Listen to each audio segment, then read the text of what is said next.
የብልጽግና ወሮበሎች በህዝብን ባላይ በገነቡት የቅንጦት ደሴት ሳቢያ በመሃል ከተማ የሚኖሩ ዜጎችና ባለሙያዎች አገር ጥሎ መሰደድን እንደ ብቸኛ አማራጭ እየወሰዱት እንደሚገኝ ተገለጸ። የኢኮኖሚ ውድቀቱና የሥርዓቱ ጫና ያንገሸገሻቸው አርቲስቶች፣ መምህራንና የሕክምና ባለሙያዎችም የሆቴል ትራፊ ለመብላት መገደዳቸው ተሰምቷል። የተጠራቀመ የዜጎች ቁጣና በደልም በአጭር ጊዜ ውስጥ ወደ ህዝባዊ እምቢተኝነት ሊቀየር እንደሚችል የባለሙያዎች ትንታኔ አመላክቷል። ተጨማሪ ይዘናል። ታዋቂው ዲፕሎማት ልዑል ዶክተር አስፋውሰን አስራተ ካሳ በፈረንሳይ በተካሄደ ዓለም አቀፍ መድረክ በአማራ ህዝብ ላይ የሚፈጸመውን ጭፍጨፋ አጋለጡ። በአማራ ህዝብና በኦርቶዶክሳውያን ላይ የሚፈጸመውን መንግስት መር ጥቃት ለአውሮፓ መሪዎችና የፓርላማ አባላት ያጋለጡት ልዑል ዶክተር አስፋውሰን አስራተ ካሳ የዓለም አቀፉ ማህበረሰብም ከዝምታው እንዲነቃ ጥሪ አቅርበዋል።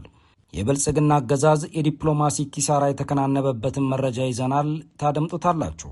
የነጎድጓድ ክፍለ ጦር በተጉለትና ቡልጋ አውራጃ ባሶ ወረዳ ከመንዲዳ ከተማ ተነስቶ በነበረው የአገዛዙ ኃይል ላይ ከባድ የደፈጣ ጥቃት በመሰንዘር ታላቅ ድል መቀዳጀቱን አስታወቀ። በውጊያው ጉዳት ያስተናገደው የብልጽግና ሰራዊት በትምህርት ተቋማትና በተፈታኝ ሕፃናት ላይ የበቀል ጥቃት መፈጸሙም ተሰምቷል። በሌላኛው መረጃ በአገዛዙ መከላከያ ውስጥ የተከሰተውን የሞራል ስብራትና መድሎ በመሸሽ በርካታ ወታደራዊ መኮንኖች ሙሉ ትጥቃቸውን ይዘው የአማራ ፋኖ ብሔራዊ ንቅናቄ ምኒልክ ዕዝን መቀላቀላቸው ተረጋግጧል። ተጨማሪውን ይዘናል። እነዚህንና ሌሎች መረጃዎችን ይዘናል። በድጋሚ አብራችሁ እንድትቆይ እየጠየቅን በቀጥታ ወደ ዝርዝር መረጃዎቹ እናመራለን።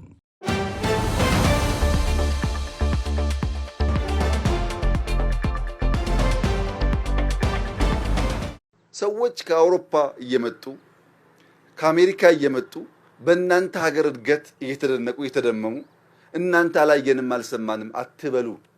ከቅርብ ጊዜ ወዲህ በኢትዮጵያ ከሚፈጸመው ጦርነትና ሰቆቃ በተጨማሪ በመሃል ከተማዋ የሚኖሩ ዜጎች ጭምር በአገዛዙ ተማረው ሲያለቅሱና ስርዓቱን ጥላቻ ሲሰደዱ ማየት የተለመደ ሆኗል።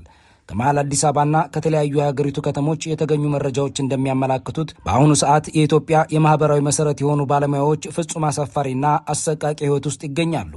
መምህራን የሚከፈላቸው አነስተኛ ደሞዝ ለቤት ኪራይና ለምግብ እንኳን ባለመብቃቱ የሆቴሎችን ትራፊ ምግብ በመለመንና በመብላት ለማስተማር ተገደዋል። ህይወት አድን የሆኑት ዶክተሮችና የሕክምና ባለሙያዎችም የሚራቡባት፣ የመንግስት ሰራተኞች ኑሮን ለማሸነፍ ሲሉ ወደ ሴተኛ ዳሪነት የተሰማሩባት፣ እንዲሁም ለሙያቸው የታመኑ አንጋፋ አርቲስቶች ጾማቸውን የሚያድሩባት አገር ሆናለች። ስር ሙያ በቃኝ ብለህ እስከ ማቆም የደረስከው ራበኛ ይርባል ችግር ነው ማለት ነው። ስራ እንትን አይልም። አንተ እንደምትኖረው እንደምታውቀው አንተ የምትኖረውና እዚህ ጋር የሚከፈለው የኛ ስራ አንድ ጊዜ የሆነ ሰዓት ላይ ይመጣና ከዛ የሆነ ወራቶች ይጠፋል። እየላስከው አታስቀምጠውም ብሩ።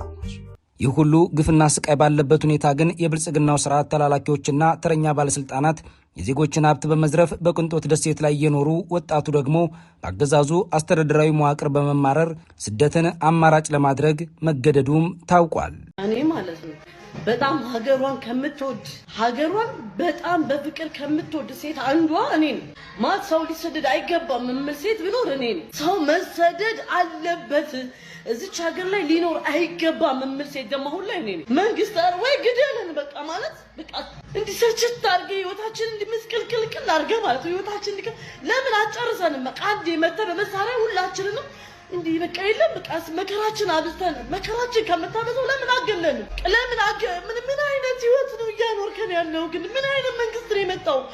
ምን አይነት ህግ ነው ያለው? ምን አይነት እንዲህ ሰምተን መብላት እንኳን አልቻለም ነው ወይ ሆን ብላችሁ ነው? የኢትዮጵያ የሰራተኞች ማህበራት ኮንፌዴሬሽን ኢሰማኮ ገና የዛሬ ዓመት ሐምሌ 7 ቀን 2017 ዓ.ም ባወጣው ይፋዊ መረጃ በርካታ የመንግስት ሰራተኞች የኑሮ ውድነቱን መቋቋም አቅቷቸው ፌስታል ይዘው ከሆቴሎች የተረፈ ምግብ ለመለመን መገደዳቸውን ይፋ አድርጎ ነበር። በአሁኑ ሰዓትም ከተጫነው ተጨማሪ የኢኮኖሚ ውድቀትና የዋጋ ግሽበት አኳያ ደግሞ ይህ ቁጥር በከፍተኛ ሁኔታ ጨምሯል። ይህንን መሰረታዊ የደሞዝ ጥያቄና የረሃብ እውነት መፍታት ያልቻለው የአዳነች አቤቤ ማዘጋጃ ቤታዊ አስተዳደር ግን የምገባ ማዕከል በሚል ስም ካሜራ ደቅኖ በዜጎች ረሃብ ላይ የሚሳለቅበትን አሳዛኝ የፎቶ ፕሮፓጋንዳ እያካሄደ ቀጥሏል። ሰራተኛውን መመገብና የሚመጥን ደሞዝ መክፈል ያልቻለው ይኸው ቢሮ ሰራተኞቹ ተርበው 28 ሰዎችን እንኳን የማያበላበትን ተቋም 28 የምገባ ማዕከል አለኝ በሚል እንደ ትልቅ ስኬት ማውራቱም ያገዛዙን የክፋት ጥግ የሚያሳይ መሆኑ ተገልጿል። አዲስ አበባ ውስጥ እውነቱን ለመናገር እንደው ሌላ ምክንያት ምን እንደሆነ አላቅም፣ ጎዳና ላይ ወጥቶ ምግብ የሚያስለምን ምንም ምክንያት የለም። ከነኚህ ከ28 ምገባ ማዕከላቶች ውስጥ ወደ አንዱ ጎራ ብሎ ትኩስ ንጹህ ምግብ፣ የተመጣጠነ ምግብ ጥግብ እስከሚሉ ድረስ መመገብ የሚቻልበት ከተማ ሆኗል። ይሄ በጣም ደስ ያሰኘናል። ደግሞ ምግብ ለዕለት ጉርሳቸው የሌላቸው ወገኖቻችንም ቤታቸው ነው፣ ማረፊያቸው ነው። ጣቢያችን ያነጋገራቸው የፖለቲካና የኢኮኖሚ ባለሙያዎች እንደገለጹት የአብይ አህመድ አገዛዝ በመሃል ከተማው የፈጠረው ይህ መዋቅራዊና ስነ ልቦናዊ ስብራት የስርዓቱን የመጨረሻ ውድቀት ማክተሚያ የሚያፋጥን ነው ብለዋል። አንድ ስርዓት የሀገር አለኝታ የሆኑትን መምህራንን፣ ዶክተሮችንና ሰራተኞችን መመገብና ክብራቸውን መጠበቅ ካልቻለ ስርዓቱ በተግባር ፈርሷል ማለት ነው ሲሉ አክለዋል።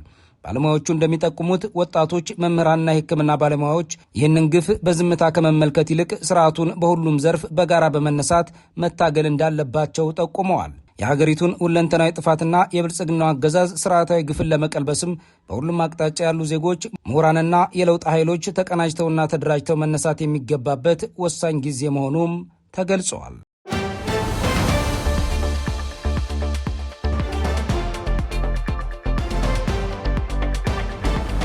የአፋብን ሸዋ ጠቅላይ ግዛት አሳምነው እዝ አጼ ዘርዓ ያዕቆብ ኮር ስር የሚንቀሳቀሰው ነጎድጓድ ክፍለ ጦር ከአባት አርበኞችና ከፋኖ ሰራዊት ጋር በመቀናጀት በተጉለትና ቦልጋ አውራጃ ከፍተኛ ወታደራዊ ድል መቀዳጀቱ ተገለጸ። ከመንዲዳ ከተማ ወጥቶ ሲንቀሳቀስ በነበረው የብልጽግና ኃይል ላይ በተሰነዘረ ድንገተኛ የደፈጣ ጥቃት ቁጥራቸው በርካታ የሆኑ የአገዛዙ ወታደሮች ከፍተኛ ጉዳት ደርሶባቸዋል ተብሏል። ከጥቃቱ የተረፉትና ወደ ኋላ በማፈግፈግ የሸሹ የአገዛዙ ሰራዊት አባላትም በትምህርት ቤትና በፈተና ላይ በነበሩ ታዳጊዎች ላይ የበቀል ጥቃት መፈጸማቸውም ተሰምቷል። ሰኔ 10 ቀን 2018 ዓ.ም ከቀኑ 9 ሰዓት ጀምሮ እስከ ምሽቱ 12 ሰዓት ድረስ በባሶ ወረዳ ልዩ ድል ተመዝግቧል። ከመንዲዳ ከተማ ተነስቶ በተለያዩ አቅጣጫዎች ለመንቀሳቀስ የሞከረውን የአገዛዙን ኃይል የነጎድጓድ ክፍለ ጦር ከአካባቢው አርበኛ ሰራዊት ጋር በመሆን በከፍተኛ የደፈጣ ጥቃት አድቆታል። በዚያ ወደ ውጊያ ክፉኛ የተመታው የብልጽግናው ኃይልም ሙትና ቁስለኛውን ይዞ ወደ ኋላ የሸሸ ሲሆን በሚያፈገፍግበት ወቅት የፈጸመው ድርጊት ስርዓቱ በትምህርት ላይ ያለውን ጥላቻ ያመላከተ ሆኗል። ያገዛዙ ታጣቂዎች ሙጢ ጨርቁስ የተባለ ትምህርት ቤትን ንብረት ከመዝረፋቸውም በላይ የ6ኛ ክፍል ተፈታኝ ተማሪዎችን የፈተና ወረቀት በመቅደድና ታዳጊዎችን በማሸማቀቅ የጥፋት ተግባር መፈጸማቸው ተሰምቷል። በተመሳሳይ ሁኔታ የሞያ ማንጉልት ቀበሌን ለመቆጣጠር የሞከረው ሌላው ያገዛዙ ኃይል ረጅም ሰዓት በፈጀ ውጊያ በጀግኖቹ ክንድ ተመቶ በርካታ ወታደሮቹ ሲገደሉበት 2 ከባድ ቁስለኞችን ይዞ ወደ መነሻው መንዲዳ ከተማ ተመልሷል ሲል የእዙ የህዝብ ግንኙነት ክፍል ለጣቢያችን ባደረሰው የግንባር መረጃ ገልጿል። በሌላ በኩል የኦህዴድ ብልጽግና ቅጥረኛ ቡድን በግድ ያግበሰበሰውን ሰራዊት መበተንና ፋኖን መቀላቀል የመጨረሻው አማራጭ ሆኖ ቀጥሏል። የምኒልክ ዕዝ 105ኛ ኮር 47ኛ ክፍለ ጦር አትሮንስ ሬጅመንትን በይፋ የተቀላቀሉት 50 አለቃ ሰማው አማረ፣ 10 አለቃ ዳዊት ዳኛቸው፣ መሠረታዊ ወታደር አማኑኤል አዲሴና መሠረታዊ ወታደር ጥላሁን አማረ ከነሙሉ ትጥቃቸው እዙን መቀላቀላቸው ተረጋግጧል። የምኒልክ ዕዝን የተቀላቀለው የሻምበል መሪ 50 አለቃ ሰማው አማረ በአገዛዙ መከላከያ ውስጥ ስላለው አሰቃቂ ግፍና የውስጥ መዋቅራዊ መበስበስ እንዲህ ሲል ምስክርነቱን ሰጥቷል። የህዝብ ልጆች እንዳልሆነን ሁሉ አገዛዙ በህዝብ እንድንጠላ አድርጎናል። በአገር መከላከያ ሰራዊት ውስጥ የንጹሐን መኖሪያ ቤት ሆን ተብሎ በከባድ መሳሪያ ይቃጠላል፣ ሀብትና ንብረት ይወድማል። ከሚሰራው ግፍ አኳያ የዚህ ተቋም አባል መሆንና መባል በራሱ እጅግ በጣም አሳፋሪ ነው። መለያውን ለብሼ መታየት ያሳቅቀኛል ሲል ተደምጧል። አባሉ አክሎም በአሁኑ ሰዓት ሁሉም ተዋጊ ኃይል ከመከላከያ መውጣት ይፈልጋል። ጊዜና ምቹ ሁኔታን ብቻ ነው የሚጠብቀው። ሁሉም አባል በጥርጣሬ ነው የሚታየው። በተለይ አማርኛ ተናጋሪ የሆነ ወታደር መታሰርና መፈታት የዕለት ተዕለት ዕጣ ፈንታው ነበር ሲል አገዛዙ ያለበትን የውድቀት ደረጃ አመላክቷል።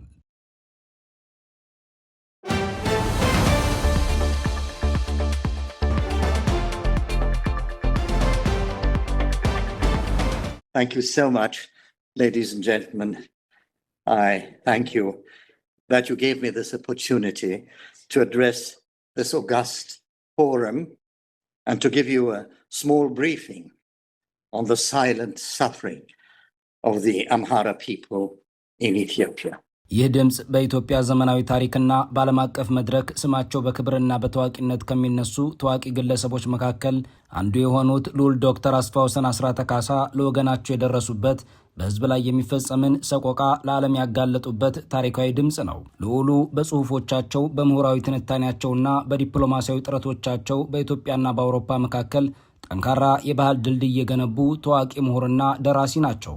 ልዑል አስፋወሰን አስራተ ካሳ የተወለዱት እንደ አውሮፓውያን አቆጣጠር በ1948 አዲስ አበባ ውስጥ ሲሆን የዘር ሐረጋቸው ከታሪካዊ ሰሎሞናዊ ሥርወ መንግስት ንጉሳዊ መስመር ይመዘዛል። በመረጃችን ልናስቃኛችሁ የወደድነው ግን የልዑሉን የኋላ ታሪክ ሳይሆን ዛሬ ላይ ሆነው የወገናቸውን ስቃይ ለዓለም ያጋለጡበትን ለብልጽግናው ቡድን ደግሞ የደረሰበትን ዲፕሎማሲያዊ ኪሳራ ነው። የጂ7 አባል ሀገራት ስብሰባቸውን እያደረጉ በሚገኙባት ፈረንሳይ የአውሮፓ የሕግና የፍትህ ማዕከል ኢሮፒያን ሴንተር ኦፍ ላው ኤንድ ጀስቲስ ባለስልጣናት ትናንት ከሰዓት በኋላ ኢትዮጵያ ውስጥ እየተፈጸሙ ያሉ ጥቃቶችን በተመለከተ ገለጻ ተደርጎላቸዋል። የአውሮፓ የሕግና የፍትህ ማዕከል ከቀናት በፊት ሽትራስቡርግ ፈረንሳይ በሚገኘው የህብረቱ ምክር ቤት በጎን በሚካሄድ መድረክ ኢትዮጵያውያን ላይ የተፈጸመ ስላለው ወከባና ጥቃት እንደሚያደምጥ አሳውቆ ነበር። በቀጠሮው መሰረትም የመድረኩ ዋነኛ ተናጋሪ ልዑል ዶክተር አስፋወሰን አስራተ ካሳ በዝምታ የሚፈጸመው የአማራ ስቃይ በሚል ርዕስ በአማራ ህዝብ ላይ እየተፈጸመ ስለሚገኘው መንግስት መር ጭፍጨፋ ዝርዝር ገለጻ አድርገዋል። የታሪካዊ መድረክ በኢትዮጵያ ውስጥ እየተፈጸመ ያለውን አሰቃቂ የሰብአዊ መብት ረገጣ፣ የዘር ፍጅትንና የሃይማኖት ተቋማት ላይ ያነጣጠረውን ጥቃት ለዓለም አቀፉ ማህበረሰብ ፍንትዋ አድርጎ ያሳየ ትልቅ ዲፕሎማሲያዊ ስኬት ሆኖ ተመዝግቧል።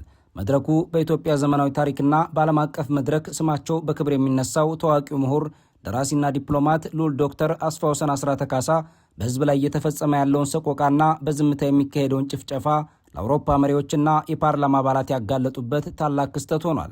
ልዑል ዶክተር አስፋወሰን በአውሮፓና በኢትዮጵያ መካከል ጠንካራ የባህልና የፖለቲካ ድልድይ የገነቡ ታዋቂ ምሁር ሲሆኑ ይህንን የዘመናት ተሰሚነታቸውንና ምሁራዊ ብቃታቸውን በመጠቀም በኢትዮጵያ የወቅቱ ገዢ የሆነው የብልጽግናው አገዛዝ በህዝብ ላይ እያደረሰ ያለውን መጠነ ሰፊ ጥፋት በዓለም አቀፍ መድረክ አጋልጠዋል።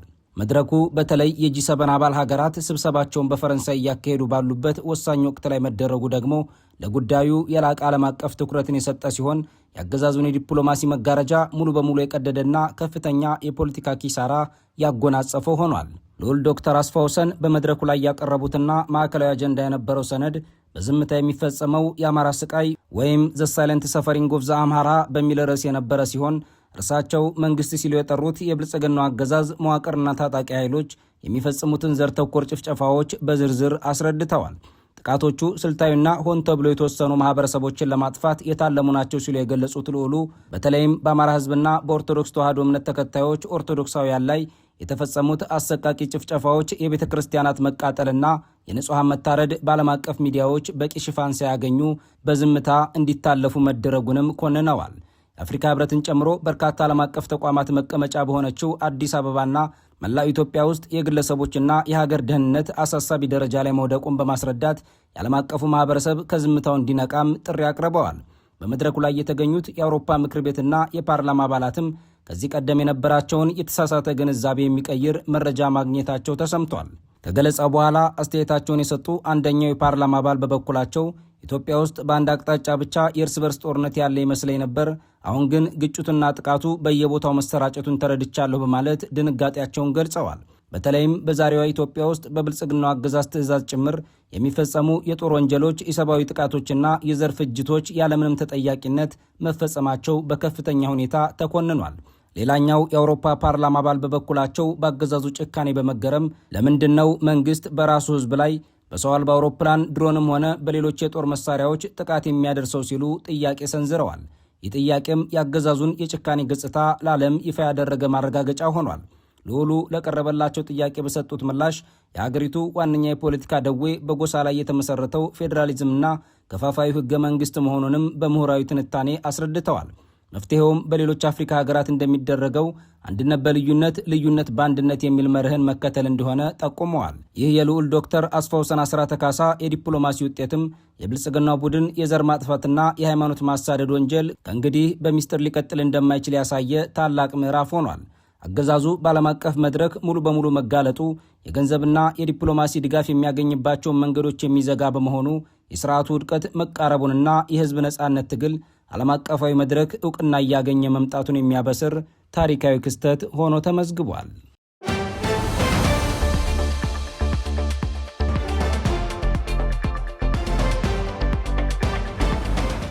ክብራትና ክቡራን ቤተሰቦቻችን ለዛሬ ሰኔ 11 ቀን 2018 ዓ.ም የተሰናዱ መረጃዎቻችን የተከታተላችኋቸውን ይመስሉ ነበር። አብራችሁን ስለቆያችሁ ልባዊ ምስጋናችን ይድረሳችሁ እያልን በዚሁ እንሰናበታለን። አስራት ብሮድካስት ሰርቪስ